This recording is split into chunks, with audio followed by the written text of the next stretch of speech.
Nous voulons ouvrir 10 000 places supplémentaires. La crise que nous vivons, elle est grave et elle est dure à vivre pour beaucoup.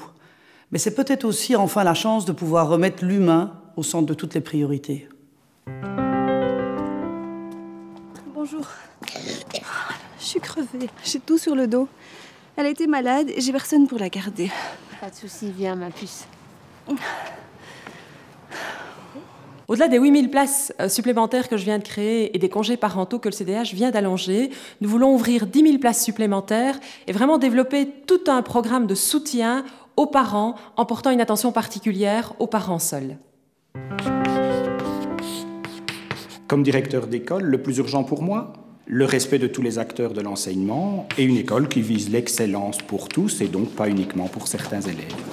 Au CDH, nous avons une vraie priorité, l'éducation et l'enseignement. Alors on a travaillé sur un programme ambitieux avec les enseignants, les directeurs, dont d'ailleurs plusieurs sont venus nous rejoindre sur nos listes par conviction.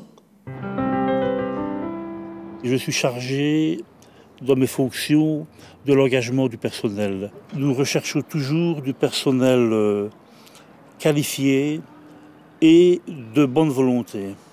Le CDH veut doper l'économie en soutenant les PME et les indépendants et mettre les jeunes à l'emploi en leur offrant, dès leur première inscription au chômage, un accompagnement personnalisé et une formation. C'est passionnant de se dire qu'en isolant les maisons comme je le fais tous les jours, je protège la planète, je fais faire des économies aux gens et en plus, je crée de l'emploi. Grâce à tous ces investissements, nous sommes leaders en matière de réduction de CO2 en Wallonie. Demain, nous voulons, avec un grand plan d'isolation des bâtiments, réussir le pari pour chaque francophone. Le bilan de la région wallonne, moins 10% de consommation d'énergie, 450 000 ménages qui consomment l'électricité verte toute l'année, et des bus avec 80 millions de clients complémentaires, et surtout beaucoup moins cher. Bonjour madame. Comment vous sentez-vous aujourd'hui? Ça va bien. Si le secteur non marchand n'existait pas, je ne sais pas comment on ferait les personnes malades ou fragilisées.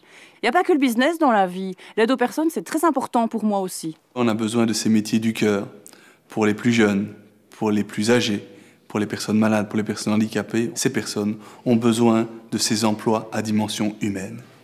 Pour réaliser ces différentes priorités et savoir et gérer la crise et gérer l'État, on a besoin d'un parti de valeurs qui mise avant tout sur l'éducation et sur le capital humain.